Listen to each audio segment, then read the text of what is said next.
Western Conference final game against the Vancouver Whitecaps. You can hear that right here on Saturday. Pre-match coverage begins at 5:30 and the kick will be around 6. The Aztec football team, they're on the road on Friday when they take on New Mexico. Our pregame coverage with Fletch and JR will start at 10:30 in the morning, and John and Rich will have the kick around 12:30. And tomorrow, when you're going to eat your turkey at 1 o'clock, we're going to have the Chiefs and the Cowboys right here on San Diego Sports 760. November is all about gathering, Friendsgiving, Thanksgiving, and football weekends. Total Wine and More has thousands of wines, beers, and spirits, all at the lowest prices. With the lowest prices for over 30 years, you'll always find what you love and love what you find. Spirits not sold in Virginia and North Carolina. Drink responsibly. Be 21.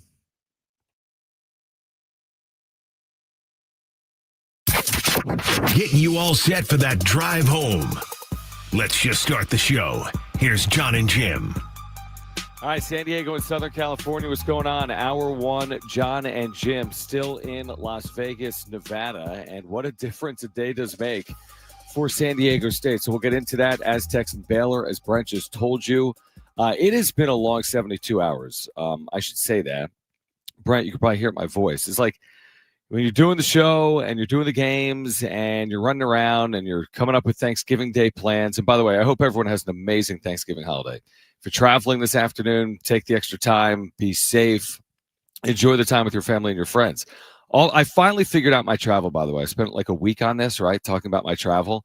So late last night, we find out, we'll get to Mike Shildt, by the way, in this unretirement and what really played out here over the course of this offseason with Mike Shildt and the Padres. But last night we find out that San Diego State is going to play tonight against Baylor at 7:30, which was what I was hoping for. I was hoping the Aztecs were going to play Wednesday as opposed to play Thursday.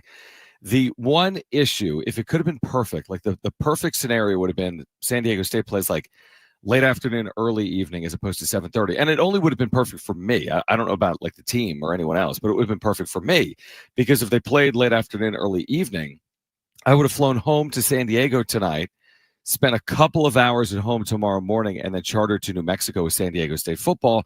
Aztecs have this huge game coming up, obviously, Friday that Brent just told you about at New Mexico. But because of the 7:30 start, there are no flights that I can make to get to San Diego tonight. As we know, like San Diego's airport, you're not taking a lot of flights at like midnight Pacific. So last flight out is around 10 p.m. There's no world where I can call a game at 7:30 and be at Las Vegas International, for a 10 p.m. flight. Okay, so change of plans. I make all these changes last night. I changed my hotel here, stay for an extra day. I book a flight to Albuquerque first thing out tomorrow morning. So what am I supposed? I'm going to get to Albuquerque tomorrow. I don't know what I'm doing in Albuquerque. Like I assume nothing will be open in Albuquerque. I'll be there in front of the Aztec football team. There's only 2 direct flights. So I'm like, well, I'm going to take the first one because I don't want to take the second one because what if there's some type of delay? So I'll get there tomorrow morning and I'll prep for San Diego State and New Mexico, which is like a de facto championship game. Not an elimination game, but it has a feel of a championship game before a championship game. And I'll find some Thanksgiving dinner. Now, not the traditional one, as we know, because I don't eat turkey, but I'll make my way to New Mexico and then travel back with the team Friday afternoon. But hopefully everyone has a great Thanksgiving weekend, happy holiday, enjoyable couple of days. Again, be safe out there on the roads. All right. So what kind of vegan Thanksgiving are you expecting to find in New Mexico? I'm expecting to find none of them. Like the type of vegan Thanksgiving I'm expecting to find in New Mexico is such a good call. Like I may be able to, like the team obviously has like a Thanksgiving dinner collectively, probably Thursday afternoon once they arrive. So I'm sure the support staff, which I'm not really a part of as a radio broadcaster, but like I'm sure they would include me. The issue there is it's going to be like a turkey dinner. Now, as you know, like there's a lot of good options, outside of turkey. I mean, there's a ton. I mean, I'd be full without turkey, just eating like a Thanksgiving meal without the turkey. So that'll be an option and a possibility. But beyond that, like what about the rest of the day or eating anything else? Like I would assume the entire city of Albuquerque is shut down like most American cities on Thanksgiving Day. It's not like we're going to be in New York where I'm sure in New York, like something's open. Los Angeles, San Diego. Well, there's some stuff here that's open still. What's that? There's some stuff here that's still like IHOP and like Denny's and stuff like that. They never close even on Thanksgiving because I've eaten there a bunch of, even same on Christmas.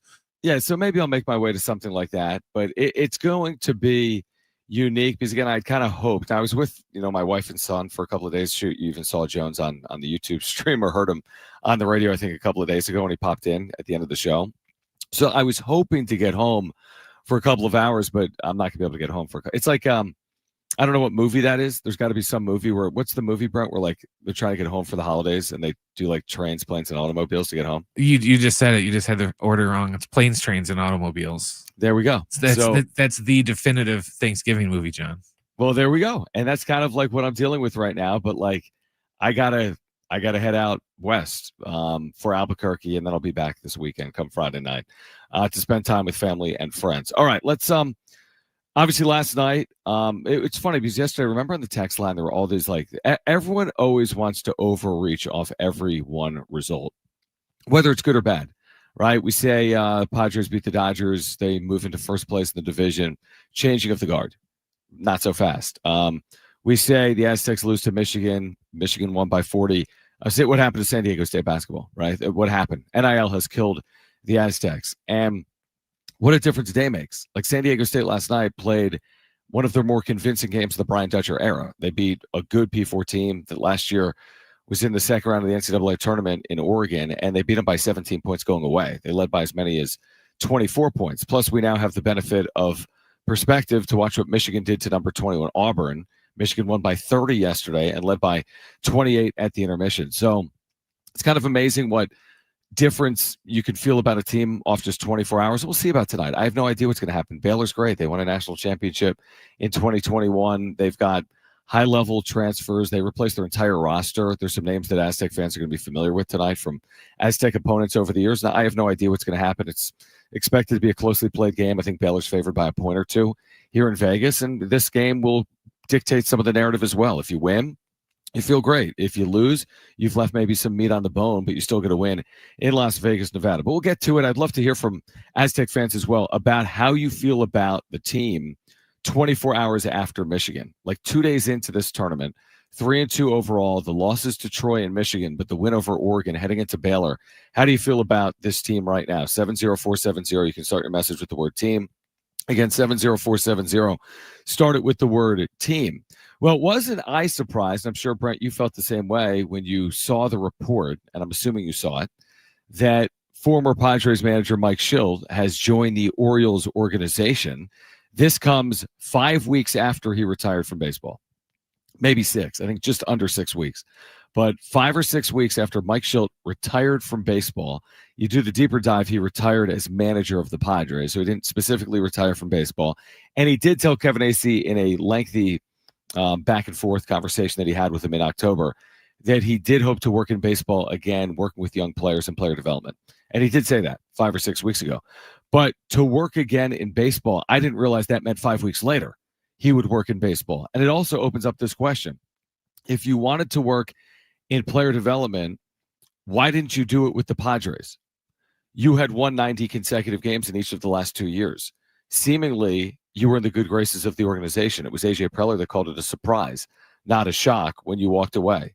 So I understand that he was going to continue in baseball. I said the day that this was announced that he was retiring, that he would work again in baseball. I guaranteed it. I didn't know I'd be right 5 weeks later. And I still think he'll manage again in baseball. And I think by accepting a job like this, remember the way he got into the Padres organization was by accepting a similar job. He took a job in player development with the Padres. I think a player development consultant with the Padres got, intimately involved in the organization. They had a need at manager. He was already in the organization, had the managerial experience with the St. Louis Cardinals, and lo and behold, he's the next manager of the Padres come the 2024 season. I wouldn't be surprised if that happened with the Orioles at some point for Mike Shildt. Mike Shildt also said when he retired, he needed to take care of himself and his health and his well-being, and he thought he needed to step away in order to do that. Has he already done that in 4 or 5 weeks? I mean, he's only 57 years old. Thankfully, he is, and hopefully he is in good health. I just figured you were looking at least a 1 year hiatus, if not 2. I thought maybe he'd get back into the sport, later in his 50s, in his early 60s. Maybe he'd get back in with an organization. Maybe he would get involved in player development. Maybe he'd manage again in his 60s. You have managers into their 70s in Major League Baseball. Look at Bruce Bochy. But it does open up more questions as opposed to more answers, because Mike Shildt walked away from the San Diego Padres, and there's so much more to that than just what was publicly reported and said by Shildt. I mean, it's as simple as that. There was so much more that went into it. There just had to be, and we said it in real time, and I'm doubling down on it, fittingly here in Las Vegas, 5 or 6 weeks later. And there were clear issues between Shildt and his coaching staff. I don't know about the dynamic between the front office and Mike Shildt. It appeared to be a productive one, but what we really still don't know is what was the relationship like from Shilt's perspective with his club in the clubhouse. That navigating process, working with this $200 million payroll, with all these type A personalities, big egos. He managed it effectively from the outside. I mean, they won, and they won at a good level, not the highest level, but 93 wins right away. One of the better teams in baseball before they fell on their face for the last 2 games of the NLDS in 2024. And then this year was harder. I mean, he publicly acknowledged that after they clinched a playoff spot. You heard him with his team. He acknowledged that this was harder to squeeze 90 wins out of. And then the end result was actually worse than 2024 because they lost in the wildcard series, not in the NLDS. But what went wrong? You know, what was the real issue? Was it his health? And if the answer was yes, then why would he be back in baseball 6 weeks later? Was it the role? If he was, successful within the organization, and by all accords he was, according to the front office, couldn't he have been maintained or retained, by the organization? He spent time talking with AJ Preller in the 10 days after the season, making a determination on his future. Did this never come up? Was there not a possibility to work in player development with the San Diego Padres, and then maybe at some point in the future return to managing if the Padres ever had a need? I mean, I don't know how realistic that is, or maybe he just needed to part ways. And this is something that happened in St. Louis after a couple of year run as manager. And this is something that happened in San Diego, and he just runs, his course, so to speak, through an organization. But like we said 5 or 6 weeks ago, Mike Shildt was always going to work in baseball again. I didn't know it would be in 5 weeks. And I still believe Mike Shildt will manage again. And if nothing else, I think he will try to manage again. I think he will interview again to be a major league manager in the big leagues. It wouldn't surprise me if it was with the Orioles at some point in the next few years. It's an organization that he's been tied to throughout the course of his life, actually, because his mom worked for an Orioles minor league affiliate when he was growing up. So Mike Shildt joining the Baltimore Orioles organization. How does it sit with you? 70470, start your message with the word team. Again, 70470, start it with the word team. I find it interesting, and I need more information about Mike Shildt, again, getting back into baseball 5 weeks after leaving the Padres and quote-unquote retiring from baseball when he left the Padres. All right, do want to hear from you on the other side. Also, our phone lines are open if you want to weigh in on that. I'm in Las Vegas, but would love to hear from you. 877-767-4760. That's our phone line. 877-767-4760. We'll give away a family 4-pack of tickets to SeaWorld San Diego's Christmas celebration. More on Mike Shildt's decision. More on the Aztecs last night in Las Vegas. Also, a contingency plan potentially for the Mountain West football title game that we learned of late last night. Tons to get to here until 4 p.m. J-Riff takes over at 4 as I'll be heading over to the arena for San Diego State and Baylor coming up tonight at 7:30 in Las Vegas. This is Jon and Jim, San Diego Sports 760, live on the iHeartRadio app.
Oh, that's kind of cool. That's actually really cool. Yeah, that's a good idea too. Yeah.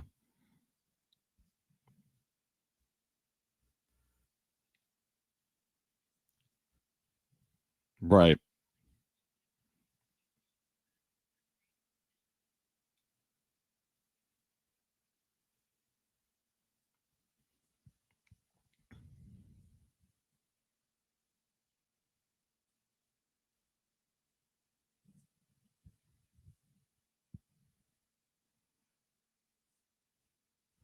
Mm.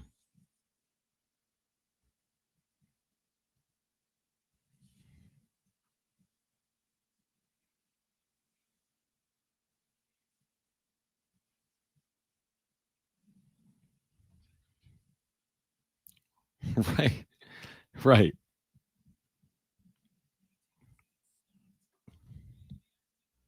Okay.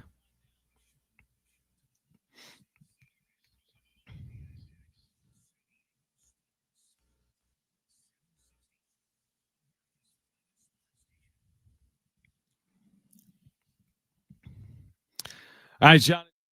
Sports 760. I should mention Jim is off this week.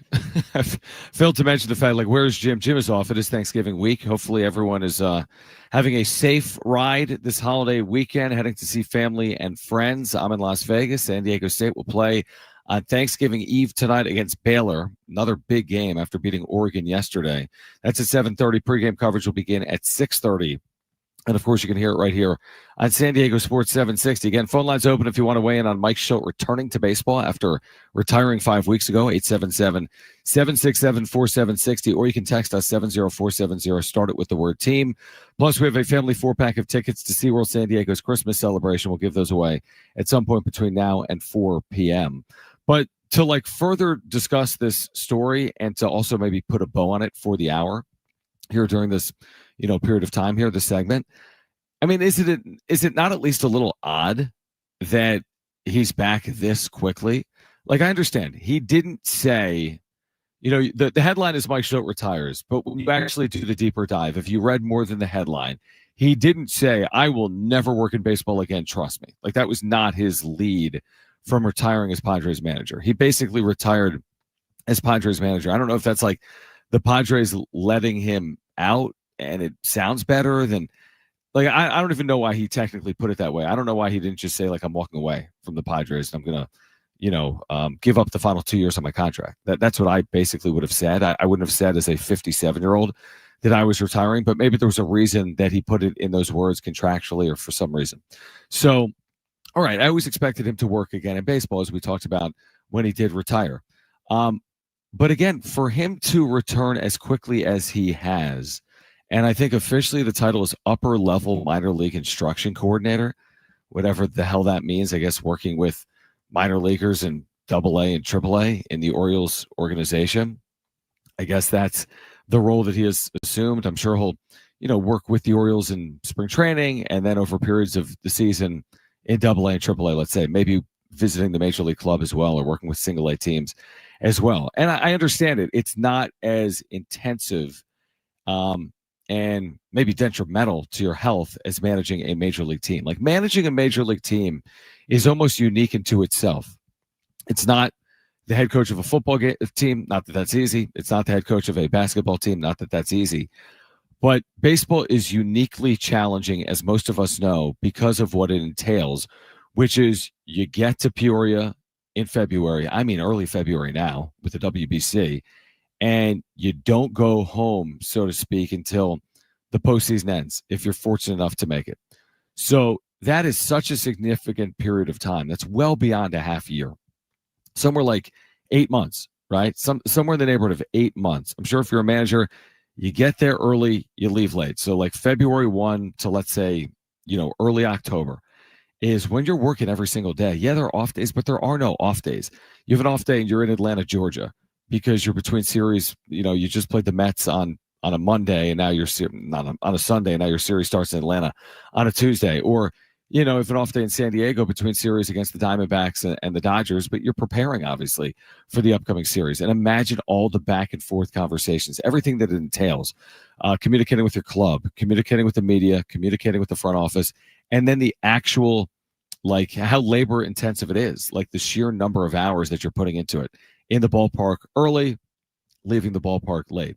So being burnt out from that, we can all understand. I think most people listening to my voice right now have probably at some point or another felt burnout from their own job, and their job may not be as intensive as what we're describing right now with Mike Shildt. You might work a 9 to 5 and be like, I'm over this. Or you might have to work a certain number of weekends or have to get in early or stay late. And at some point it kind of adds up and you're like, I need a break, whether it's a day, a month, a week, whatever it is. And that's what Mike Shildt said. And ultimately I respected it and I understand it, but I just didn't think that we would a month later, before Thanksgiving, hear that he would be returning to baseball. And again, that's where I go down this path of what was going on in the organization that allowed Mike Shildt to say, now is the time for me to walk away.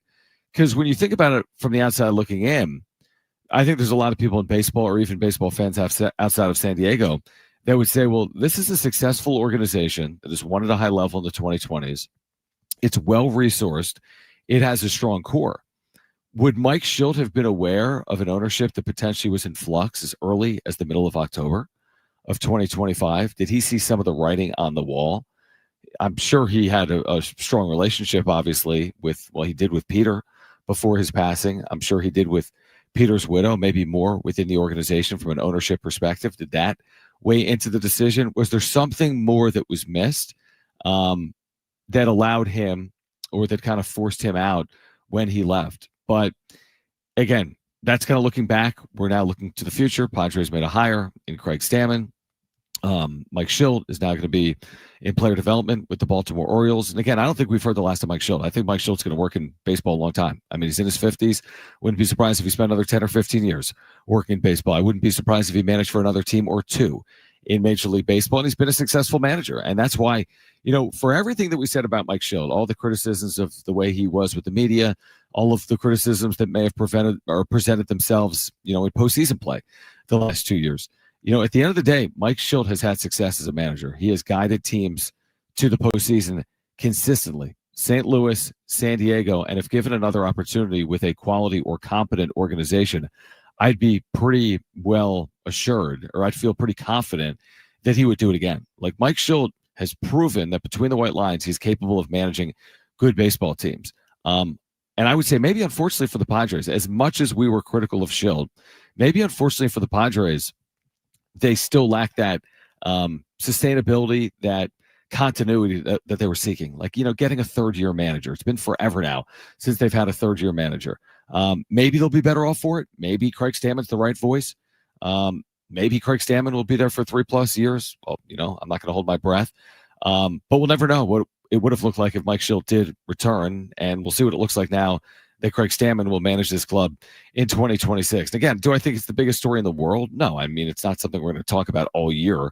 Hey, did you see Shildt in Double-A with the Orioles and what they're doing and how they're, fielding? No, I mean, nobody cares. But I do think his name will appear over the course of the next handful of years, and we'll be reminded that, oh yeah, he kind of walked away. He retired from baseball in 2025, and here he is in 2030 managing the Baltimore Orioles. Isn't that kind of weird? The world that we're living in. All right, we're going to get to the Aztecs on the other side. Big bounce back. I mean, a huge bounce back. You don't lose by 40 and then beat someone by 20 the next game, unless you're San Diego State. That's what they did last night. Plus, may we see a new format for the Players Era Festival here in Las Vegas beginning next year in 2026. Plus, getting into the importance of Friday afternoon for San Diego State football in this de facto Mountain West title game before a Mountain West title game. We'll get into that later this hour. We're here until 4 p.m. We've got a 4-pack of tickets to SeaWorld San Diego's Christmas celebration to give away as well. J-Riff takes over at 4 from 4 to 6, and then Aztecs Hoops tonight, San Diego State and Baylor at 7:30. This is Jon and Jim, San Diego Sports 760, live on the iHeartRadio app.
This report is sponsored by Indeed.com.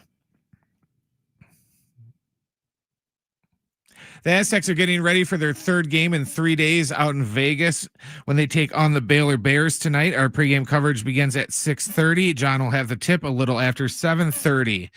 San Diego FC is getting ready for their Western Conference final matchup against the Vancouver Whitecaps. You can hear that right here on Saturday. Pre-game coverage begins at 5:30, and the kick will be after 6. The Aztec football team is on the road on Black Friday. You can catch that when they take on New Mexico. Pre-game coverage with JR and Fletch starts at 10:30 in the morning. John and Rich will have the kickoff around 12:30. And when you're done eating all your turkey tomorrow, we got some NFL action right here on San Diego Sports 760 when the Chiefs take on the Cowboys. You can hear that right here beginning at 1 o'clock. Indeed, sponsored jobs gives your job posting a turbo boost and match with the candidates you're looking for, making your hiring simple. Visit Indeed.com/credit. Again, that's Indeed.com/credit.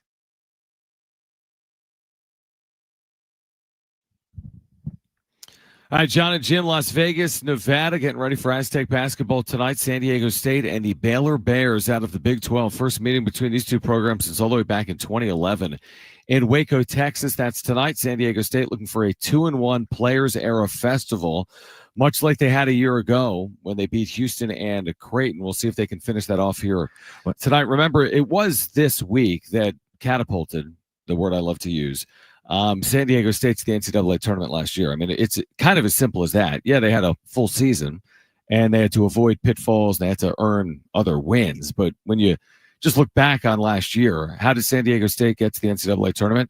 By taking advantage of the opportunities that this tournament presented. Now, what has been very interesting, I don't know if Brent or our listeners have followed this story and how this has played out this week. There's been a lot of discussion this week with college basketball fans about the Players Era Festival event. And it's been levied a lot of criticism, and let me explain as to why. Not because of the quality of competition, and not because of the NIL money, and not because of, the fact that this is nationally televised. You can watch programs like San Diego State, but, Houston, Kansas, and whomever else, Gonzaga and Michigan will play for a championship later tonight. But it's been criticized for two things primarily. One of which is the player. This is the criticism. The Players Era Festival killed the other tournaments, what they're called MTEs, these holiday tournaments. I'm talking about the Maui Invitational. I'm talking about the event in the Bahamas, Battle for Atlantis, I think it's called. These other events that occur across the country this time of year, maybe around the Thanksgiving holiday, feast week, maybe even around Christmas, the week before Thanksgiving, the week after Thanksgiving. In this period of time, these non-conference tournaments, this event, the Players Era Festival, has been criticized because a lot of the prestigious programs that used to go to Maui or used to go to Atlantis in the Bahamas now come here.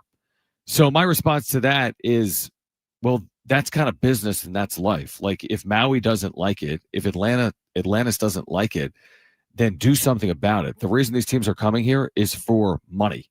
Okay, we're in a world where athletes are compensated. Do you think that Kansas is going to go to Maui to play a 3-game event where their players make nothing and they have to pay for that trip, the program does? Or are they going to come to Las Vegas where the program earns at least $1 million every single year, and that goes directly to the student athletes? So right there, you've kind of like lost the script, so to speak, if you're Maui or Atlantis. It's like things change, like regulations change, business change, college athletics has changed. San Diego State basketball has had to adapt. Without an event like this, San Diego State can't continue to compete. They need the resources. The money helps retain players like BJ Davis, Miles Bird, Reese Dixon Waters, Magoon Gwath, who entered the portal and talked to Michigan and Kentucky this offseason before returning.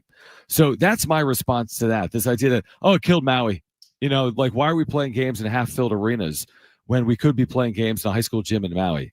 Okay, well, Maui can respond. Maui can offer incentives. Like, it's now the ball is in Maui's court, so to speak. And listen, San Diego State had a lot of success in Maui over the years. It was a very prestigious event. It's not to specifically knock Maui, but it's like if you want a better field of teams, then you're going to have to react in a way. It's like keeping up with the Joneses. Okay, so there's been that. The other criticism And I think this will be dealt with in 2026. And to some extent, I do agree with this. It's kind of an interesting quote unquote tournament. The other criticism is, well, you have an 18-team event, but there's no bracket. So, like, you played 2 games that were set well in advance this summer. Like, San Diego State knew that they drew, so to speak, Michigan, who they lost to 2 days ago, and Oregon, who they beat last night, a marquee win that will bolster their resume, hopefully, come March, if they can put together a quality resume. And then they find out their third opponent based on results. Now, that's been widely criticized because obviously, after you play just 2 games, a lot of teams are tied in the standings. You have 2-0 teams, you have 1-1 teams, you have 0-2 teams. And the way they're separating these teams is by point differential. I would agree that that isn't a reasonable way to do it. You might have one team playing number 3 Houston, while another team is playing unranked Notre Dame. So if you beat Notre Dame by 10, is that really better than beating Houston by 9? For example, so you had an Iowa State team today that doesn't finish, quote unquote, in the money. All the teams are getting $1 million. Finishing, though, in the money is what San Diego State did last year. They got a 3rd place finish. They beat Houston, and they got additional revenue. I forget what the number was last year. Maybe an additional $150,000 or $200,000. You know, not something to like scoff at. Like, that's real money, especially when you're splitting it among just 10 or 12 or 13 student athletes. But Iowa State went 2-0. They had great wins, but like by point differential, they weren't one of the top 4 teams. So they didn't even play for the money. They played an 0-2 team earlier today, and they blew the doors off them, Syracuse. So I don't get that. So what's looking to be at least possible for 2026 to deal with some of these inequities and unique challenges of not really having a bracket because you have 18 teams. That doesn't even divide out. Like, it's not like 8 or 16. It's 18. Next year, they're doubling down on this event. They're going to have 32 teams next year in Las Vegas over 2 weeks.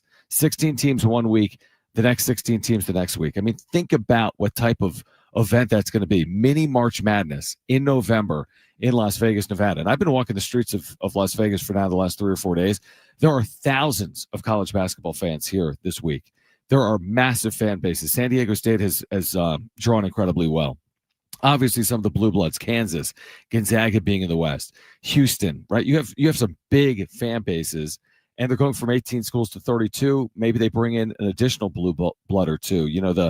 The Dukes or the Kentuckys or the North Carolinas. As of now, those programs haven't committed. But again, this year, the addition of Kansas. This year, the addition of Gonzaga, the University of Michigan, so on and so forth. So when they go to 32, the organizer said today to the media, they will consider a new format when they expand next year to 32 teams.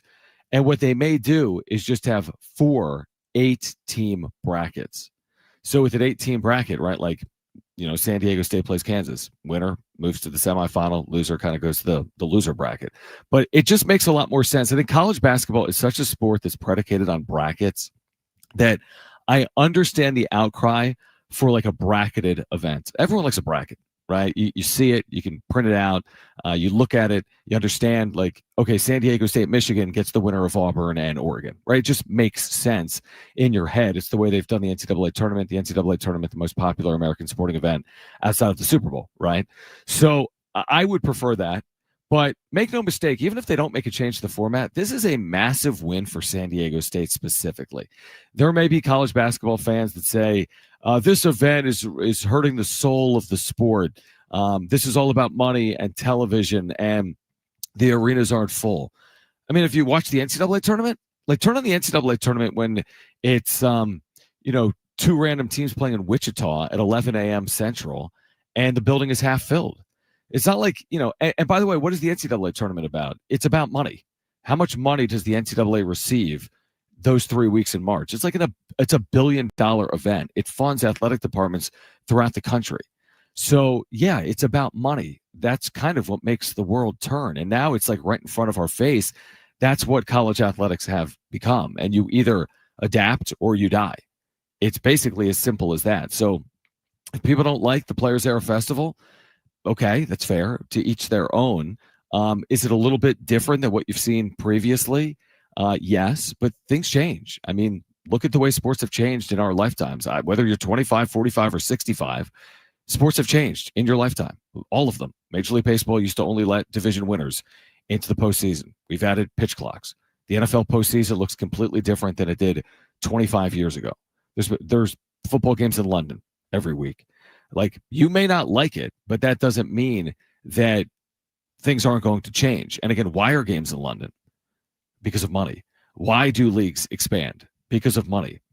Why has this event been successful and drawn thousands to Las Vegas, Nevada, and it will draw tens of thousands more next year when it goes to 32 teams and includes, by the way, San Diego State once again? Because money has been very impactful on all sports, not just professional sports, but college sports as well. So I'm a big fan of it. Again, it's the reason why San Diego State was in the NCAA tournament last year. The rich get richer, and for San Diego State, you need something like this to help close the gap.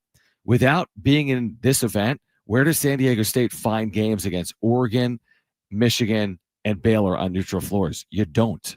Maybe you get one of them, like San Diego State's playing Arizona in December. They're playing that game in Phoenix. So, yeah, it's neutral, but it's kind of like road neutral because you're the backyard of the University of Arizona. So it's not easy for the Aztecs in this climate, in this world, to get games. It's not like they can just call Duke and schedule a home and home and get, the Dukies into Viejas Arena.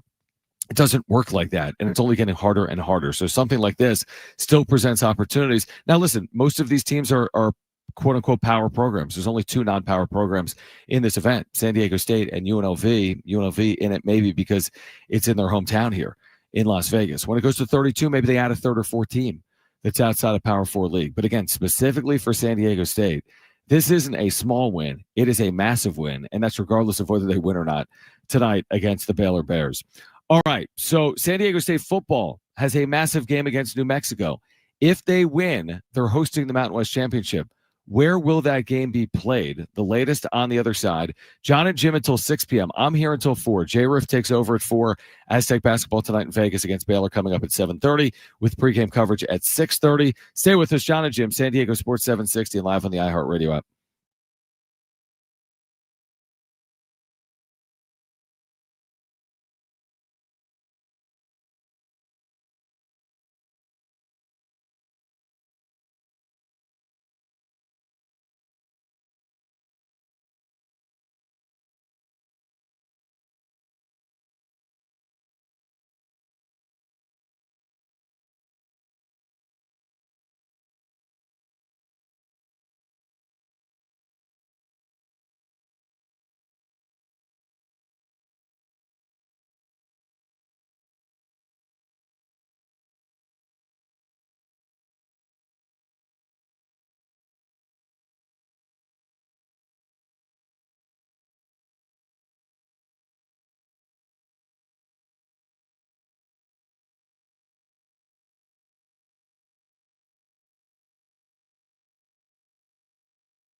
All right, Thanksgiving Eve, Jon and Jim, San Diego Sports 760. J-Riff, Jonathan Rifkin will be in studio from 4 to 6, getting you ready for all the sports action coming up. Obviously, a huge NFL weekend, big weekend locally with SDFC playing in the Western Conference Finals. We talked with Darren Smith yesterday here on Jon and Jim, and of course, San Diego State basketball tonight against Baylor. San Diego State football will play tomorrow, or excuse me, they'll play, what day is it?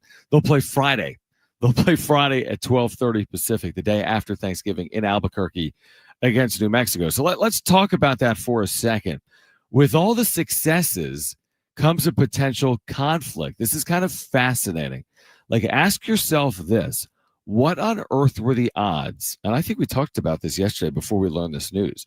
What on earth were the odds 12 months ago of an MLS Cup Mountain West Championship game conflict at Snapdragon Stadium? What would you have put the odds of that at?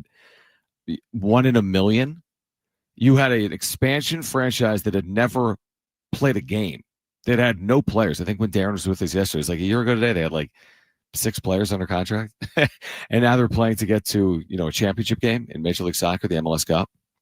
And of course, San Diego State, roughly a year ago today, was 3-9. Roughly a year ago today, was about to finish their season 3-9. Losing to Air Force at home to cap off that first season for Sean Lewis, a 6th straight loss. And in that exact moment, if we would have all looked at each other, Christmas Day, Thanksgiving Day, 2024, and been like, hey, you know what's going to happen? This is what's going to be under the Christmas tree next year. San Diego State is going to win the Mountain West. They're going to host a Mountain West championship game. And SDFC, trust me, in their first ever season is going to shock the sports landscape. And they are going to appear in a championship game. And not only are they going to appear in it, they're going to host it. Well, we've gotten close to this scenario playing out. Now, things still have to happen. San Diego State, they can put matters in their own hands by winning on Friday against a good New Mexico team, a dangerous New Mexico team under their first-year head coach, Jason Eck. They're 8-3. They've had a terrific year. Their place is going to be rocking. They may sell it out. They'll have 30,000 plus in Albuquerque on Friday. It's going to be an incredible atmosphere, a little bit like when San Diego State maybe earlier this season was at Fresno. So you got to beat New Mexico to control your own destiny. Now, if you beat them, you host the championship game.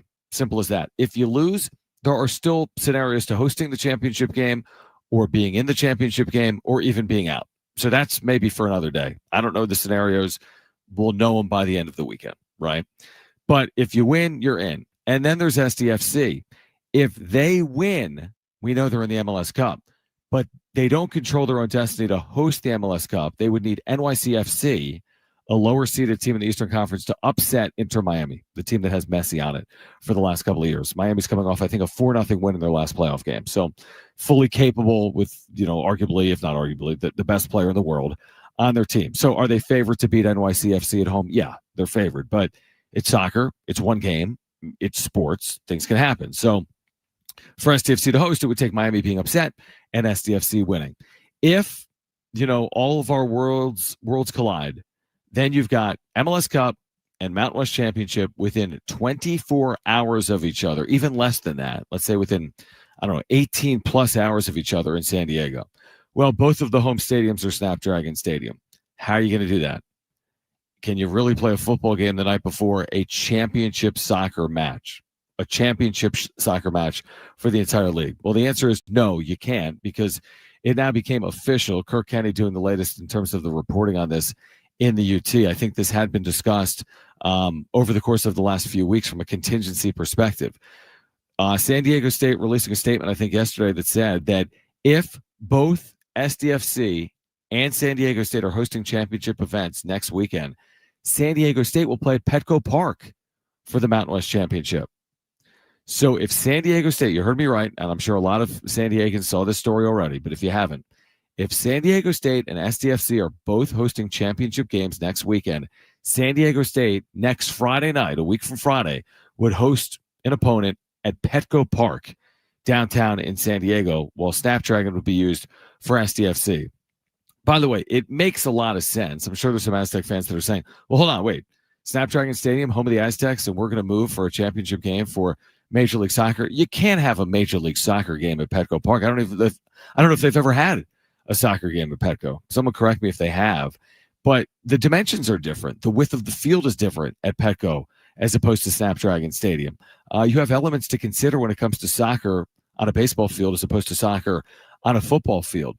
So all things being equal, you can't really move SDFC. Nobody wants to see SDFC play for a championship in Los Angeles. That doesn't make any sense.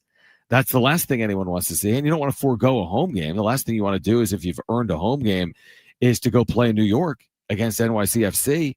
So anyway, the long and the short of it is Snapdragon Stadium would host the MLS Cup, and that would be, I think, a week from Saturday. And Petco Park would host the Mountain West Championship. That would be a week from Friday. Now, again, if SDFC is not in it or not hosting it, San Diego State will play at Snapdragon. If San Diego State isn't hosting the Mountain West Championship, then it's not going to be at Petco Park, right? If they're not in the Mountain West Championship, then it won't be at Petco Park. But you talk about a potential unique sports weekend and a special one. We talked just the other day about the uniqueness of San Diego State, Michigan, and SDFC playing in the Western Conference semifinals.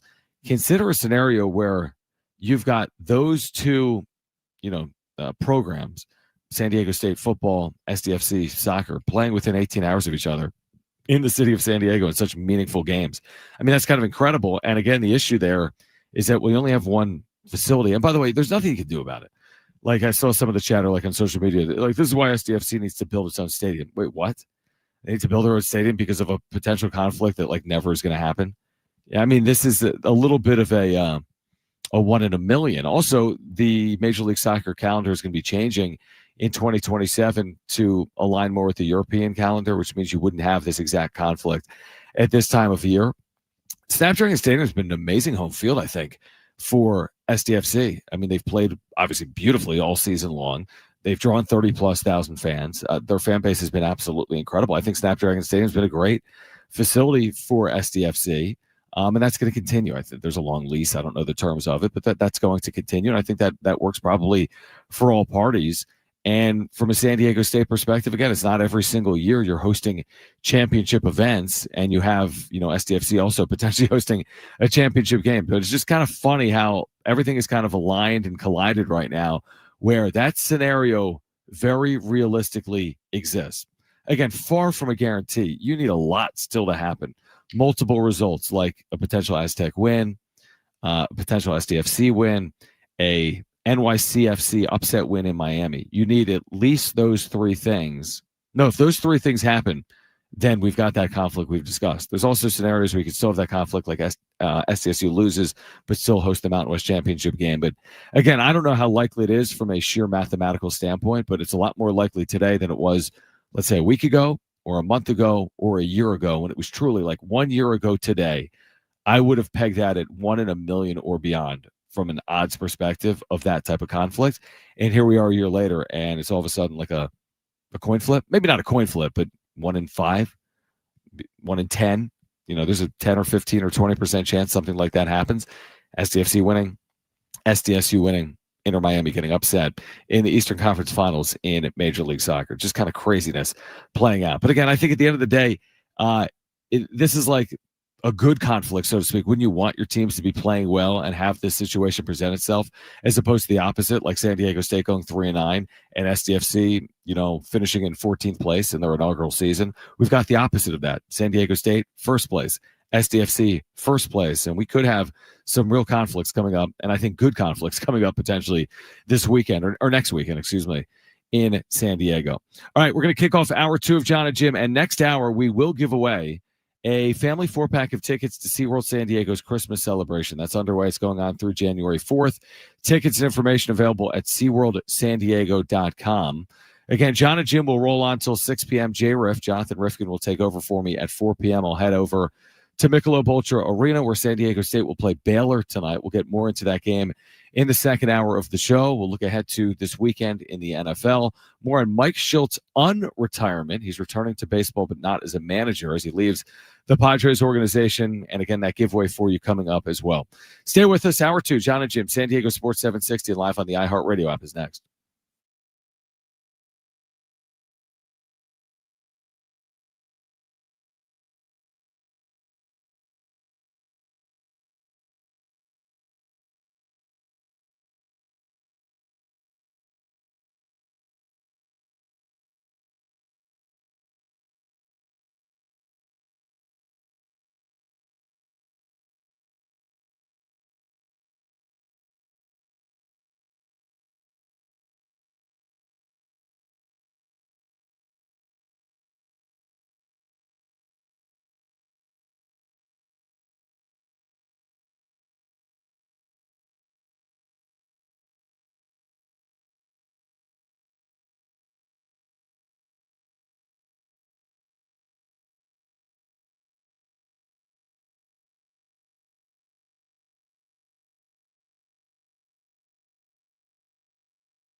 This report is sponsored by Valley View Casino and Hotel. The Aztecs are getting ready for their third game in 3 days out in Vegas tonight when they take on the Baylor Bears. Our pregame coverage with Fletch starts at 6:30. John will have the tip a little after 7:30. SDFC is getting ready for their Western Conference final matchup against the Vancouver Whitecaps. You can hear that on Saturday right here. Pre-match coverage begins at 5:30 and the kick will be after 6. The Aztec football team is on the road this Black Friday when they take on New Mexico. Our pregame coverage for that begins at 10:30 in the morning, and then John and Rich will have the kick around 12:30. And when you're done eating your turkey tomorrow, you can catch some NFL action right here on San Diego Sports 760 when the Chiefs take on the Cowboys. That starts at 1 o'clock, excuse me. Be the 3 C's MVP this month at Valley View Casino and Hotel. On November 28th, one lucky winner will score cash, and more cash, or a spin for $100,000 during the 3 C's giveaway, only at San Diego's favorite casino. Getting you all set for that drive home. Let's just start the show. Here's Jon and Jim. All right, San Diego and Southern California, what's going on? This is hour 2 of Jon and Jim from Las Vegas, Nevada, where San Diego State will play later tonight the Players Era Festival, their final game after winning over Oregon yesterday. They will get the Baylor Bears tonight and tip off at 7:30. Again, pregame coverage, as Brent has been telling you, will begin at 6:30. So I'll be with you until 4 p.m. Jonathan Rifkin, I'm sure, is in the studio at this hour. That would be my guess. Am I correct in saying that, Brent, that Jonathan is in studio? Oh, he's going to be down the line. All right, so he'll be in. He's going to be in from 4 to 6. So he'll be filling in as Jim is off. Thanksgiving is tomorrow. John Fax. Thanksgiving tomorrow. So Jim is off for the week. Jonathan will be hanging out and filling in from 4 to 6 later on this afternoon. And, of course, then we'll be back with you next week. Kind of an interesting couple of days. Brent mentioned the fact that we do have Chiefs and Cowboys right here on San Diego Sports 760. And I think the expectation heading into the year was, well, that might be the highest rated NFL regular season game ever. You have the aura of the Chiefs, right, in this current iteration with Patrick Mahomes, and Travis Kelce, and everything that surrounds him, and Andy Reid and all their successes. And you've got the Dallas Cowboys, America's team. They're never good, but whatever. It's the Dallas Cowboys, right? So, Thanksgiving, Cowboys play at home every single year, and this is marquee. Well, all of a sudden, I mean, you look up, I almost think it's more intriguing today than when I heard about it in the offseason. The reason I say it is both teams are fighting for playoff lives right now. Like, this isn't like some 10-1 Kansas City team that's going to be a 1 seed or a 2 seed regardless, and a 3-8 Cowboys team that traded Micah Parsons that's going to be out of the postseason regardless. No, not so fast. Chiefs, desperately fighting for their postseason lives right now at 6-5 overall. Cowboys have come back from the dead. Their offense has been terrific this year. They came back against the Eagles, and now they're 5-1 overall in the NFC. So you look up, and tomorrow afternoon you've got not just big brands, and I think big brands matter in the NFL. Like the NFL is predicated on brands, and the sport is just so popular that we never talk about markets. I think we do talk about brands, though. Like nobody ever says in the NFL, oh, we've got Steelers, Packers, we've got these small markets, right? Like Pirates, Brewers. Like nobody's getting to their TV on Thanksgiving Day for Pirates, Brewers, but they're getting to their TV for Steelers, Packers would be my guess. Not that they're playing. Again, is anyone getting to their TV for Rangers, Royals tomorrow? No, I don't think they are. I know Dallas is a big market. Rangers aren't the most popular team in baseball history, but yeah, Dallas is a big market. Are we all sitting around, the dinner table watching Rangers Royals tomorrow if it was being played? No, you're not. Are you sitting around watching the Chiefs and the Cowboys? Yeah, you are. And that's just very American. It's just very American at this point. But again, I think if this was, if it wasn't Chiefs Cowboys, the numbers are still insane. It's still the Cowboys. It's still Thanksgiving Day. Every American has it on in a household in some way or another. I still think it's different than if it was, a bad team against a good team. The fact that you got, 2 relevant teams right now that are massive brands, to me, it just feels a little bit different. And if you're the NFL, I mean, you can't ask for more than this, in my opinion, with that game just being, again, when they scheduled it, I'm sure they knew it was going to be huge, and now it feels to me like it's even bigger. And you look at the overall schedule tomorrow, and to me, it's pretty good. I mean, Packers Lions speaks for itself. Obviously, Detroit's always at home on Thanksgiving Day. They've been better this decade, and these games have become bigger. You got 2 7-3 teams. No, 7-4 against 7-3-1. So you have a huge game there. In the NFC, you have Chiefs Cowboys. I mean, it speaks for itself. Chiefs are a 3 or 3.5 point favorite. And then you have Ravens and Bengals in Baltimore, and the Ravens have awoken from the dead. They were terrible to start the year, and as they've gotten healthier, they've played better. And it's intriguing enough at night between the Ravens and the Bengals. So that's how you kick off your Thanksgiving weekend in the NFL. And then you got the Black Friday game, and that's where Brent's Bears will be playing against the Eagles. And I mean, that's a huge game. I mean, look at the weekend. Starting the weekend with the 3 games that we talked about on Thanksgiving. You don't even have to be some ardent NFL fan to say, I could throw that on, right? I mean, I could throw on Chiefs Cowboys. I could throw on Packers Lions. I think there's a lot of people that are going to turn on Eagles Bears. Yeah, it's in Philadelphia. Yes, Philly's something like a 7-point favorite, but Philadelphia has been good, not great, and the Bears are one of the best stories in the NFL right now at 8-3 overall. Now, I don't know if the Bears are going to be able to finish it off, and that's where I'm going to ask Brent. I mean, this is where it gets tough. When you got Philadelphia, Green Bay twice, and Detroit once, and a trip to San Francisco.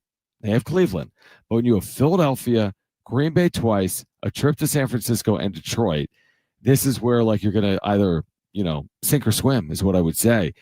Do you think the Bears can finish this off? How confident are you in these last 6 games, Brent, that the Bears could win 2 or 3 of them to get to 10 or 11? I'm confident they can win at least 2 or 3 out of the last, what they got 6 games. Yeah, they can do that for sure. Cause I think they'll beat Cleveland. I think that they can at least split with Green Bay. Yep. Detroit, is it home? Yeah, that one I'm not sure about, but I don't know. It's going to be their first test is going to be on Friday because this is going to be the first time they've actually, played anybody that was good in a long time because they had this big stretch where, they played a lot of, bad teams and they beat the teams that they were, quote, supposed to beat. Mm-hmm. So we'll kind of see how the Eagles game goes on Friday. That's going to be kind of their first litmus test. But I think the main thing this year that's different compared to most years on Thanksgiving is all these games matter to a certain extent. Yeah. Packers Lions is, has playoff implications. Chiefs Cowboys has playoff implications. Bears Eagles, they're only a game behind the Rams for, number 1 overall seed in the NFC. So that has implications to it. The Ravens are, they went from being, dead in the water to now they're either tied or only a game back of Pittsburgh for the division. So, it's a far cry from those days of when I was a kid to where it's just okay, who's gonna beat up on Detroit today? Who are the Cowboys gonna beat up on? And then that was it. Because every once in a while you might get Cowboys Green Bay or somebody what would be a good game on paper, but most of the time it was just the Cowboys would get thrown some sacrificial lamb, and then who's gonna go and destroy Detroit? 100%. No, that's really well said. I would say this where I think the NFL has gotten it right. I wasn't a huge fan of going from 6 playoff teams per conference to 7 whenever they did that. But by doing that, by going to 7, you're opening up the opportunity for so much quote unquote chaos or keeping teams alive for so long. For example, Kansas City 6-5, they're on the outside looking in, but they're only a game back of 7-4 teams like the Chargers and the Jags. So it's you just have so many teams involved. I look at the AFC, you have 10 teams alive for 7 spots right now. And then you look at the NFC, and again, back in the day when there were only 6 playoff teams and there were fewer wild cards, Dallas had no path to the postseason, probably at 5-5-1. It's still gonna be hard because at Detroit 7-4 and San Francisco's 8-4. But I just feel it keeps fan bases more involved for a longer period of time. And, sometimes, again, do I love seeing a 9-8 team in the playoffs? No, it's not my favorite, but I do like having games have playoff implications late in seasons. So, to me, okay, you're 9-6, if there's 2 9-7 teams playing the final week of the season and the winner gets the postseason, that's interesting. Or you got 2 8-8 teams playing the final week of the regular season and the winner gets in. I find that interesting, but it feels I'm with you. You got games that have implications. You've got brands. And maybe the NFL just is brands, but don't you agree? Bears, Eagles, with them both being 8-3, to me is a lot more intriguing than, let's say, the Panthers and Falcons are both 8-3. Like if the Panthers and Falcons are playing Black Friday and they're both 8-3, yeah, it's an important NFL game. It really is. It's a significant game. But is it bringing as many people to their television than Bears and Eagles? It's almost to a certain extent kind of like how they always have that saying that people like to use in the NBA, or like, the league is better when the Lakers and the Celtics are both, relevant and good. And it's kind of the same thing when you have, some of like the OG core franchises like the Bears and the Steelers and stuff like that. Yes, the league is a little bit better when they win, and fans are going to be more prone to turn on the TV if it's Steelers Bears opposed to, like you said, Panthers or Cardinals or something like that. Yes, that's exactly right. Like it is kind of funny how I look now and I look at the brand. I mean, the brands are good right now. You know what I mean? Like, I'll give you teams that aren't brands that are bad. Like the Saints aren't really a brand. I'm sorry. Cardinals aren't a brand. The Commanders give me a break. Like the bad teams are bad. Like Carolina's 6-6, but who cares? Like Jets, they're not a good brand. The Titans aren't a good brand. The Browns are not a good brand. The Bengals historically are not a good brand. Like, what are some good brands right now that are struggling? Raiders are a brand, obviously, historically. Vikings have a brand element to them. They're struggling right now. But like, by and large, like the good brands are good. Like the Patriots are good right now. The Ravens are good right now. The Eagles, the Packers. You know what I mean? Like these are bigger brands. Well, and to the point that with the brands, they can get away with this on Thursday Night Football of just throwing out some crap game and knowing that they're just going to get 8 million people to watch it regardless of whoever plays on Thursday. But Thanksgiving's different because Thanksgiving is more, it appeals to more of a broader audience because everyone's going to be kind of home, and even if it's just on in the background, it's going to be on, opposed to not everyone is turning on Thursday Night Football when they're eating dinner on Thursday if your team's not in it necessarily, but pretty much everyone's going to have on football tomorrow, whether you like the Cowboys or the Ravens or any of them teams. You're going to have it on just because it's Thanksgiving. Oh, and by the way, Joe Burrow has been cleared for his return. So, dude, like that adds an extra level of intrigue because now Burrow has been added to the active roster, and he's going to return in a high-profile Thanksgiving night game. So, yeah, I like the games Thursday. I love the game Friday between the Bears and the Eagles. I think it should be a very good game. And, yeah, I mean, this is where the NFL thrives. I mean, the NFL absolutely thrives this time of year, and they've got good scheduled matchups that get underway again tomorrow, and you can hear Cowboys and Chiefs, that massive, massive showdown. You can hear it right here on San Diego Sports 760. I did want to mention, I failed to mention this earlier. We had someone in our YouTube chat. Let me find it. Quan, thank you. Quan was saying, I said earlier, like, has soccer even ever been played at Petco Park? I just didn't have a feel for it. I was talking about it just off the cusp, or off the top of my head. And he said, yeah, Petco has hosted soccer games, including soccer in 2013 with the Cholos. So, yes, they have hosted friendlies. They've hosted Liga MX.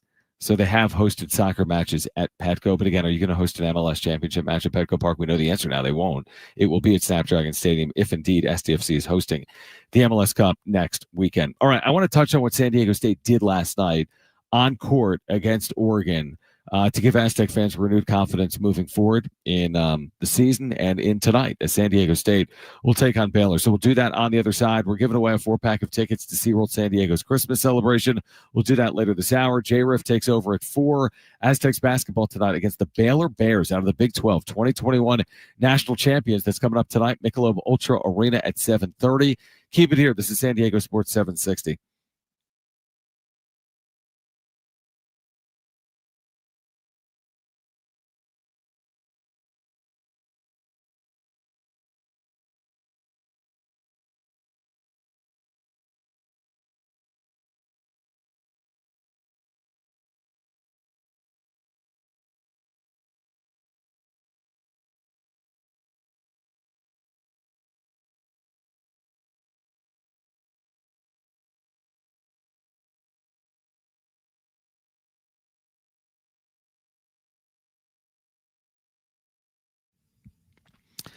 Hey guys, it is Schaefer, and there's no better time than now to get down to your local Toyota dealer. They do have new vehicles arriving every day. We're talking about their most popular cars and trucks and SUVs. So whatever kind of vehicle you're looking for, you can hurry into your Toyota dealer today, or make sure to head to Toyota.com.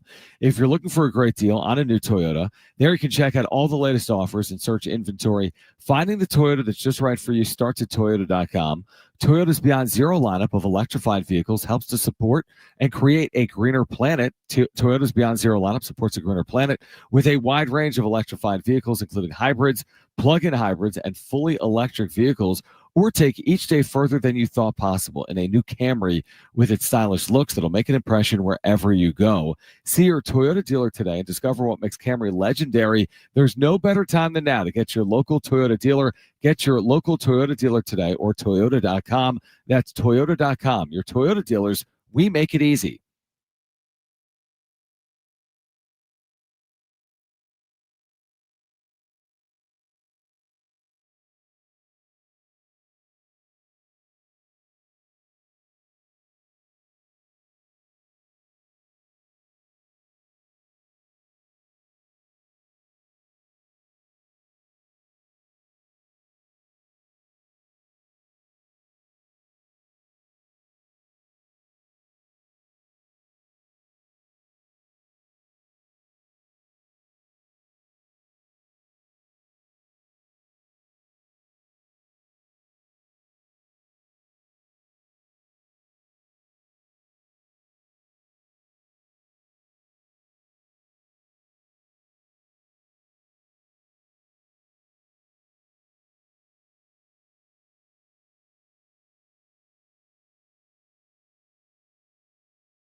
All right, we have breaking baseball news at this hour. Jon and Jim, San Diego Sports 760. I mean, breaking baseball news. Listen to this, Brent and San Diegans and Padres fans. Dylan Cease to the Blue Jays, 7 years, $210 million. Spoiler alert, that is a bad deal.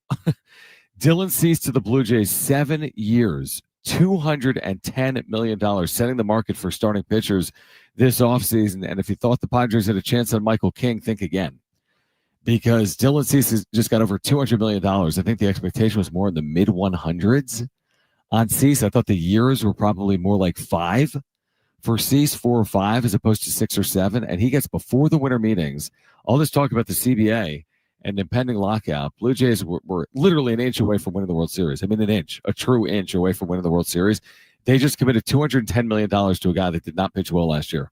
I mean, he just didn't and has never pitched well in his career in the postseason. And that is if you're a Padres fan, be thankful they didn't commit that kind of resources to Dylan Cease. It was never going to happen for Cease. I don't care if Peter Seidler was still alive and owned the team. They're not shelling out $210 million for Dylan Cease, nor should they. And that to me is a shocking deal. There's always teams that overpay in free agency. Every single offseason, players get paid. That's going to happen until, forever, right? But this deal to me is a complete outlier. I even think 150 would have been an overpay. We've been saying that this offseason. I think we had said, we wouldn't probably give Dylan Cease 4 years based on what we saw. We wouldn't give him, mid 100s based on what we saw. And the Padres were never doing that. They were never giving Dylan Cease 4 years, 120, let alone 7 years, 210. So the AAV is reasonable, I would say. A starting pitching annual salary of $30 million is not absurd. It's not unreasonable, and arguably it's earned for Cease, even coming off a bad year. But the length of that deal and how it ties you up so far into the future, especially with pitching and arm injuries, you are so wishful in a deal like that. You're basically wishing for one great year to help guide you in a quest to win a World Series. But that to me is it may not be jaw-dropping, but it's very surprising that a team would go that long on Dylan Cease. I didn't expect there to be really a bidding war. I mean, you look at what Dylan Cease has done. Let's just look at it from a sheer, what has this player done? Let's not talk about his stuff. Let's not talk about his makeup. He's turning 30 in a month, okay, December 28th, which is fine. And he's got 1,000 career innings. Okay, that's reasonable. But last year was so underwhelming. He had a 4.55 ERA in 32 starts. A 4.55 ERA. 8-12, who cares? The record's not overly impactful. The year before, obviously, with San Diego, very good. Had a 3.47. But the year before that, with the White Sox, he had a 4.58. So now you're looking at a pitcher that in two of his last 3 years was flat out average or below average. Now, he's a workhorse. He's made 32 starts or more in 5 consecutive years. But is that going to continue in perpetuity? Are you buying past performance? Are you guaranteeing his future health because you've signed him into the future for 7 years? No, nobody can predict he's going to make 30-plus starts for each of the next 7 years. So that, to me, is a head-scratcher. And here's the other thing that I just mentioned briefly, is that here's a guy that in the postseason in his career has an 8.74 ERA. Okay, smaller sample size. He doesn't have 100 innings. But he's made 5 appearances. He's made 4 starts. He's got an 8.74. The Padres didn't trust him to go 4 innings against the Chicago Cubs in that start he made back in October, whenever it was. When he went 3 2/3 innings, he allowed 3 hits, struck out 5, walked 1. He was very good, obviously, in that outing. But remember that on the heels of what happened last year when they tried to pitch him on short rest. He was terrible overall last year in the postseason. He was terrible when he was with the White Sox as a young player. He was terrible in limited opportunities in the postseason. I don't like the deal. I mean, it's as simple as that. And the issue I have with it is now it impacts the rest of the starting pitching market. If I'm Michael King, I'm getting in line now on the $210 million deal. I'm not getting in line based on the $135 million deal. And UCC's get 7 years. Does that mean guys that were going to get 3 or 4 years are now getting 5 or 6 years? So I don't like it one bit. I think Dylan Cease is a capable pitcher.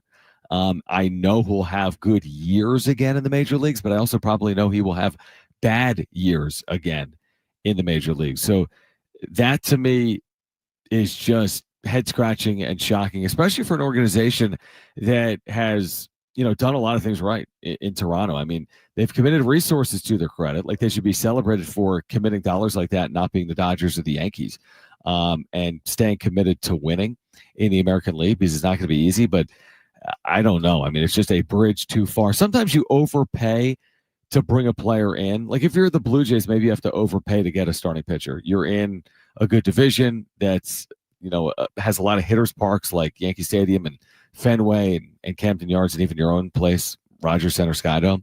So maybe you overpay, just like in San Diego, you overpay to some extent for hitting traditionally. And, Manny's initial $300 million deal, Bogart's, an awful deal, obviously.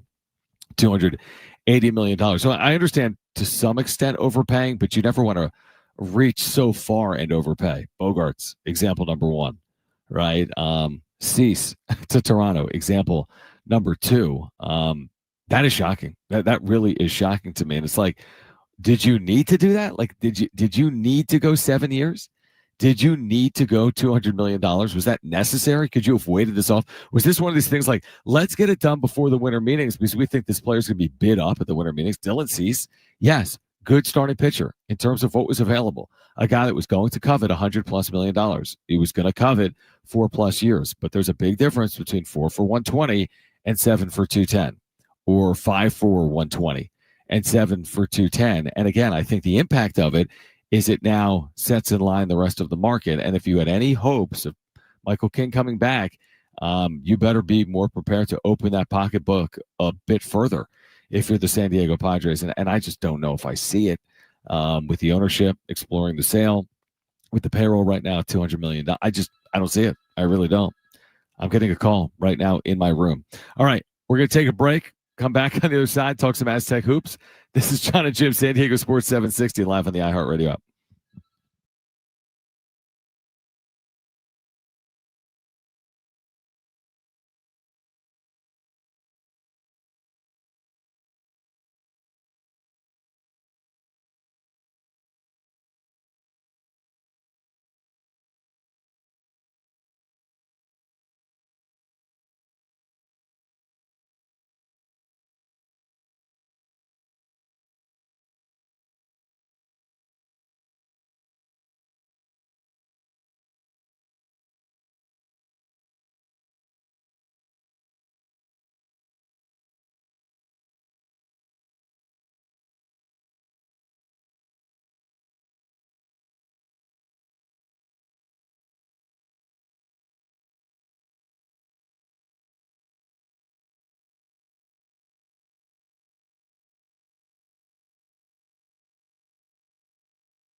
This report is sponsored by Total Wine and More. In breaking baseball news, the Toronto Blue Jays have just come to terms with pitcher Dylan Cease to a 7-year, $210 million contract. We'll have some more on that coming up here. And the Aztecs are on their third game in 3 days tonight in Vegas. They're getting ready to take on Baylor. Our pregame coverage will start at 6:30. John will have the tip after 7:30. San Diego FC, they're getting ready for their Western Conference final matchup against Vancouver. You can hear that right here on Saturday, beginning at 5:30. And the Aztec football team, they're getting ready to take on New Mexico on the road this Black Friday. You can hear our pregame coverage with JR and Fletch starting at 10:30, and John and Rich will have the kick around 12:30. November is all about gathering, Friendsgiving, Thanksgiving, and football weekends. Total Wine and More has thousands of wines, beers, and spirits at the lowest prices.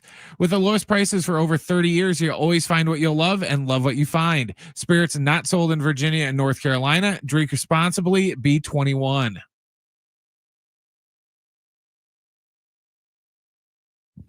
All right, Jon and Jim, J-Riff coming up at 4 p.m. Much more on Dylan Cease to the Blue Jays, 7 years, $210 million. I love this in the chat, Brent, from James, loyal viewer, listener, James Pressey, who says the Vegas 2-hour Jon and Jim episode should be on a DVD box set with all the room interruptions and stream issues. Dude, I mean, I spent 3 days in a hotel room. There's so many people over the years have done radio shows in hotel rooms and had no issues. I've had 9 interruptions in 3 days. Have I not? I've had housekeeping multiple times. I had my wife and kid pop in. I've had the phone ring. There's a lot that has happened in just the last 3 days. Brent just made a great point to me off air as we were speaking kind of down the line about this Dylan Cease deal. 7 years, $210 million. This is broke within the last 10 minutes. So, and this is official. Ken Rosenthal reporting it. Others are now reporting it that Dylan Cease will go to the Blue Jays, 7 years, $210 million. John Heyman actually had it first, believe it or not. This is the classic example of bidding against yourself. I'm not to put it this bluntly, but to make it this blunt, nobody wanted this player at these terms. You go to the auction and the bidding starts at $10 and you raise your hand with the $100 for something that nobody wanted at 10. You didn't need to start your bidding at $100. You could have started at 10. Nobody else bid. You could have had this thing for 10 or 15 bucks. Dylan Cease is a good player. He's had success in his career, but he's had a lot of down and up. 2 of his last 3 years are not good. And 2025, here's another blunt way to put it. He let the Padres down in 2025. He did not pitch well.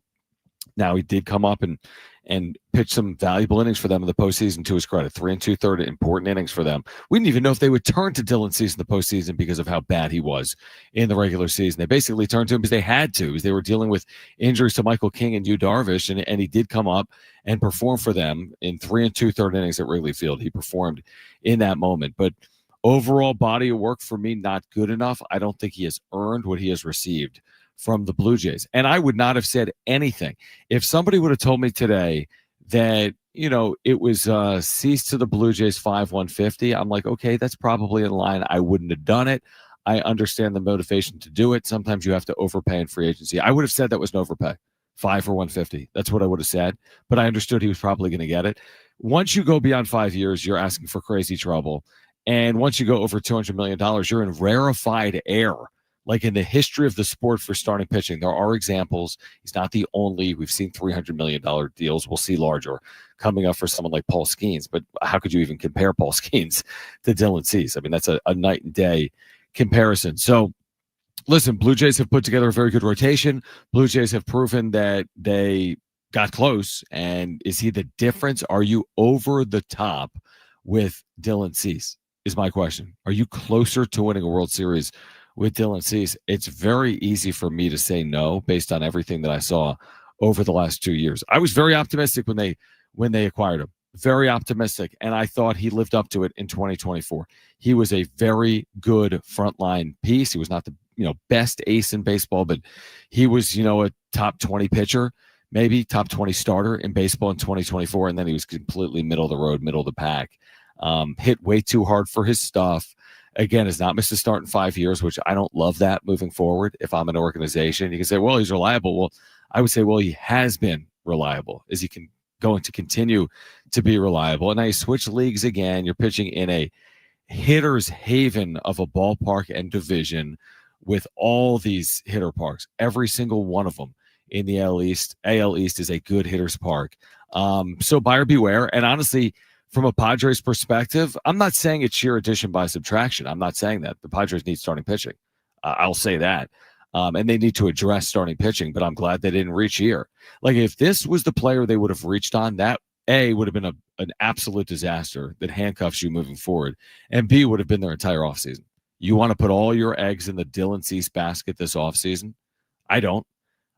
Padres have limited resources. Maybe the Blue Jays have more. But no, I'm not putting all my eggs in that basket this offseason. I need AJ Preller to act in a way in which he can round out a roster effectively and be precise with his moves. He needs to be given the ability to make moves and spend real money. This can't be $1 million here and $1 million there, right? It can't be $1 million Connor Joe and Jason Hayward offseason. Sorry. He needs real money. He doesn't need $210 million on a player, though, is my point. What he needs is real money that he needs to spend effectively and wisely. And this is not how I'm spending my money if I'm the Padres. Now, King, I would have interest in spending my money on King. I'm now very concerned. Well, I was already concerned, but I'm probably even more concerned that you're not even in a stratosphere for Michael King. It's kind of like you the other analogy would be like, you've been wanting to move to this neighborhood, and then all of a sudden the property values have been going up, or the interest rates have been going up. Like, all of a sudden, like, I thought I could live in this neighborhood. Now I'm nowhere even near the price threshold in this neighborhood. That's where I kind of was with King, because misses the second half of the year, coming off an injury. Not that he's getting a hometown discount, but is he getting the extra year? Is he getting the additional money? Is there a path where the Padres could potentially make it work? And now I see a deal like this, and I don't see it, because the way baseball works with its union is oftentimes in off seasons, player set markets. And when a free agent third baseman gets $300 million, that sets the rest of the market. And when a free agent starting pitcher gets $210 million, that sets the rest of the market. And there's a lot that would believe that Michael King's not getting the same deal as Dylan Cease. And I think there's a lot of reasons as to why. King, again, wasn't healthy in the second half of last year, doesn't have the same track record as Cease, but I'm taking King over Cease. And I don't think King is getting near 7 years, 210, but I don't think the Padres can afford 150. I don't know if the Padres can afford 3 for 100 with someone like Dylan Cease. So, again, they have to address starting pitching. It's a long way of saying the Padres absolutely have to address starting pitching. They have no other option. They're going to get creative, and they can consider Adrian Morejon, and they can consider Mason Miller, and they can tell me that Joe Musgrove is going to be the Joe Musgrove that we saw 4 years ago. They have to address starting pitching. I'm sorry. And maybe there are some good internal options. Like, I'm not telling you right now that Mason Miller couldn't be a top flight starting pitcher in baseball, but I'm also not telling you that it's not risky, because it is risky. And there's no guarantee that Mason Miller can do that in 2026. And even if he does, you're only getting so many innings out of him. He's not going to go from a guy that threw 60 innings to throwing 150 innings. So they've got some real question marks with the rotation. We now know it's official. Cease is gone. He was always gone. He was never coming back. I'm now of the belief that Michael King is gone. I've always kind of felt that way. I've held out hope, but again, it's just hope. It's not based on anything other than hope, internal, like in my heart of hearts. Maybe the Padres will find a way to do it. I'm not optimistic on it. And now Nick Pivetta better be Nick Pivetta, and Joe Musgrove better be Joe Musgrove is where you start. Now they've typically found ways to figure it out. Obviously, Randy Vasquez put together a good year. They'll have options in their system. They have a bullpen that's pitched beautifully by and large the last couple of years, where maybe you could stretch someone out. We're only starting the offseason. We haven't even touched the winter meetings. We have no idea what their plans are for the offseason. And I think two things are true. Thankfully, their future plans don't include Dylan Cease, but also kind of unfortunately, we don't know what their future plans do entail for their rotation. And it's a concern. I mean, frankly, it's the biggest concern. Like, we can talk about ownership being in flux. We can talk about the lineup not scoring in decisive games against the Dodgers and against the Cubs. Or we can talk about how do you get to the postseason, and you have to get there built on the backs of your rotation. You have to get there built on the backs of your rotation. You Darvish, not going to see him maybe ever again. Certainly no time soon. So you got question marks in your rotation, and we can talk all about the Manny Machado's got to live up to the contract for that. You need starting pitching. And that's easier said than done. They've had success sometimes on the market, finding diamonds in the rough. They have Pavetta, Lugo, other examples. They've traded for good starting pitching over the last half decade as well with AJ Preller at GM. So I'll trust in the process to some extent, right? Like I'll trust in the process, maybe not to a full extent, but to some extent. As again, Dylan Cease starts the offseason with a deal that I did not see coming. I did not see 7 years. I did not see $200+ million. And I don't think it's good for the Padres in terms of what they can do in free agency in the starting pitching market. I just don't. I hope I'm wrong. I think maybe it challenges AJ Preller to be more creative, and you're looking more at again, some of those diamonds in the rough. You're looking at more the trade market, controllable pieces. You're looking maybe more at internal options. I don't think any of that is bad. But I also don't think it would be bad if Michael King were to return. But I get it. I don't know how they're going to be able to pull that off here in 2026 and beyond. So again, the breaking news from Jon Heyman and around Major League Baseball in advance of the winter meetings. We're still a couple of weeks out. In advance of the winter meetings, the Blue Jays may be bidding with themselves.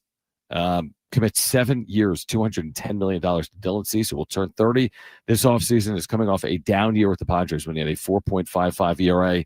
His lifetime ERA in the postseason is over 8. I think I said it earlier, 8.46 or 8.47. We'll continue to react to that on the other side. I'm in Vegas. San Diego State and Baylor coming up tonight at 7:30 with pregame coverage at 6:30. Jon and Jim rolls along with Jonathan Rifkin beginning at 4 p.m., but much more on Dylan Cease to the Blue Jays for $210 million. That's next on Jon and Jim.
All right, Jonathan Rifkin will have more on Dylan Cease to the Blue Jays coming up at 4 p.m. I'll be with you until 6. Then I'll be down at Michelob Ultra Arena, Mandalay Bay. Another beautiful day in Las Vegas, Nevada. I don't think I've left the hotel, though, today, which is probably on me. But looking out the window, it is just a spectacular day in Las Vegas. San Diego State and Baylor coming up. While I'm still here before I head to the Mandalay Bay, we continue to react to this Dylan Cease breaking news. 7 years, $210 million to the Toronto Blue Jays.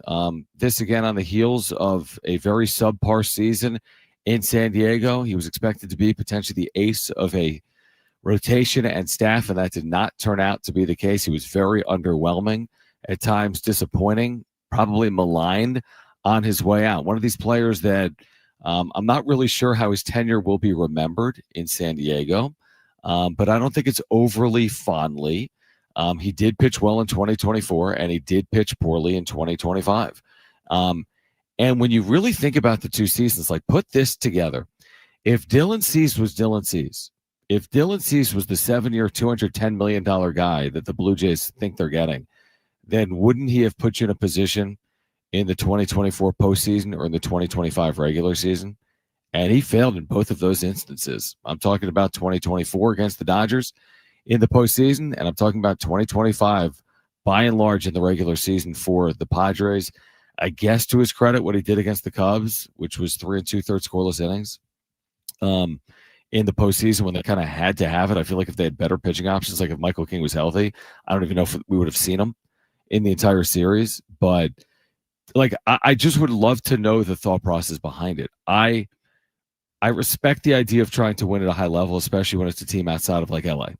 So like you credit them for spending, but they're looking at it through a different set of eyes than I am. And maybe it's because we kind of are so close to it here in San Diego. Listen, the guy's put together good years. I think he's had, 2 top 5 Cy Young finishes, but he's also had some very down years. And 7 years, I mean, you start committing to a pitcher for 7 years. I mean, look at some of these 5-year deals the Padres have given out. I mean, the Darvish deal was forever. Look how that looks. And that was nowhere near this money. It was for a much older player, but that deal's a terrible deal for the Padres. The 5-year, $100 million deal for Joe Musgrove has not aged well.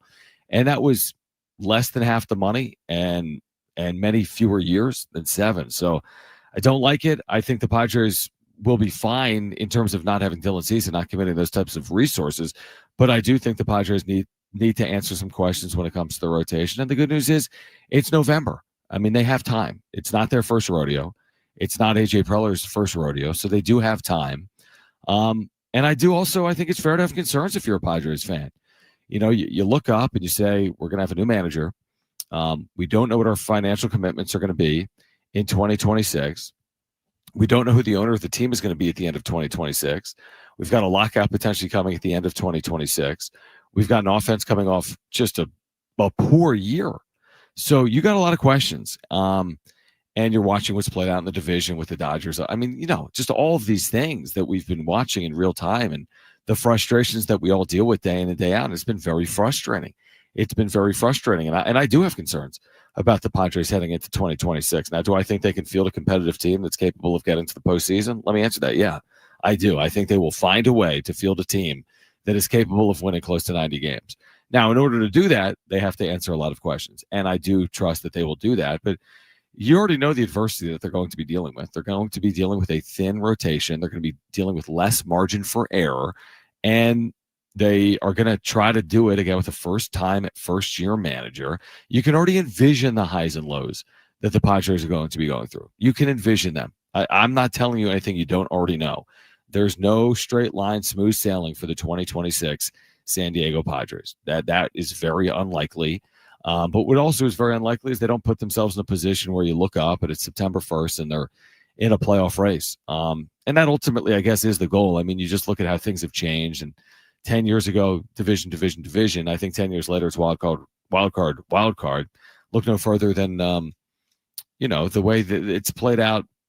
Just the way baseball works. I mean, with all the wild card spots, teams that make deep runs out of the wild card, you don't have to win the division. It would be nice, though, to win a division. So yeah, I don't know. This Dylan Cease thing just for me has opened up this can of worms. Like I'm doing a lot of thinking right now. What does this mean for the Padres? Cease alone means nothing. There's no Padre fan out there that was like, man, I'm just waiting on pins and needles. I can't wait for Dylan Cease to come back. I know it's going to happen, and I can't wait for that moment. Nobody's out there thinking that, or if anyone is, it's a 1 in a 1,000 fan. But there are people out there saying, is King a possibility? What's the starting pitching market look like in free agency? Can we get someone on a 2 or 3 year deal? Can we reach a little bit? Can we get a bargain? And you see a deal like this, you're like, oh man, like $210 million. What does that mean for us? Because if he's getting 210, then this guy I thought that was getting 100 is now getting 150. You know what I mean?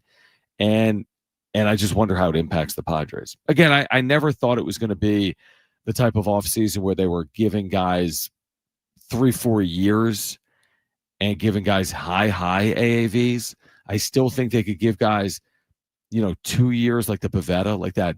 It's all option laden and it's all creative, and it's the Preller special where it says 4 years 55, but it's really 2 for 23. Like that's what I'm looking for. Like if I'm Preller and the Padres heading into the offseason, can I find the next Nick Pavetta on a 2 year 23? But can you, is my question. And are you A, going to hit on the player, and B, going to find someone that's going to commit, to that type of dollar figure? Like 2 for 23, or is that now wishful? Now all of a sudden has the 2 for 23 deal become like the 3 for 60 deal all of a sudden because of what's going to play out in baseball this offseason? And I mean, just look it up. I don't have it right in front of me. I'm in a hotel room in Las Vegas, but take a moment, go to Spot Track or look at some of Kevin Acey's recent reporting or Dennis Lynn's in The Athletic and look at the dollars they've already committed. Like this is not rocket science. You could do this right now, on a notepad or on a Google document. Just be like, well, these are the dollars they've allocated. These are the arbitration eligible players. These are the holes they have to fill. How much money are they even going to have? Even if you just put them with a payroll of 2025, just take what they have returning in 2026, then look at the holes and how much money are they really working with? And there's your answer, is my guess. Like when you look at that document, it says, well, they've got $25 million to commit, but they've got 6 holes to fill. Well, that's only $4 million per player per year. That's not a lot of money. I'm making that up. I don't know what the dollar figure actually is going to be. But again, I do think it's wishful. A lot of times we head towards the winter meetings and we're like, man, Aaron Judge, Manny Machado, Trey Turner, like, right? We get these big names because we've watched the Padres do this in recent history, but we did it in a different regime. John Seidler's regime is not Peter Seidler's. Let's remember that. And it's not going to be. It won't be remembered that way. It will end in quick fashion, would be my best guess, based on them exploring a sale. But this version of the Padres is not that version of the Padres. Doesn't mean they can't win. It's not what I'm saying. Doesn't mean they can't win. But this version of the Padres ownership is not that version of the Padres ownership. And we do need to remember that heading into this offseason and heading into 2026. And I do think they can win. I do think it's uphill. And I'm curious to see what the organization looks like on the other side of a potential sale, because you can either be better off for it or you can be worse off for it. I'm not saying the next ownership group is better than what John Seidler and his group is doing. Under John Seidler, the Padres are good this past year. They committed to Jackson Merrill. I'm not saying it's all hope is lost, but I'm saying it's not like Peter Seidler was running this club just a few years ago. All right, much more on the Padres baseball offseason. Dylan Cease on the other side. Jonathan Rifkin taking over until 6 p.m. I am in Las Vegas, where we've got this beautiful day for basketball. San Diego State wrapping up the Players Era Festival tonight in a massive game. Aztecs and Baylor Bears, after San Diego State won handedly over Oregon last night, 97-80. Can they pick up 2 wins in Vegas like they did last year over Creighton and Houston and solidify or build their resume for hopefully an NCAA tournament bid in 2026. Long way to go tonight, long way to go this season, but a good start based on what happened last night for the Aztecs against the Oregon Ducks. We did promise you a giveaway. Should I do this right here, Brent? I'll give away a family 4-pack of tickets.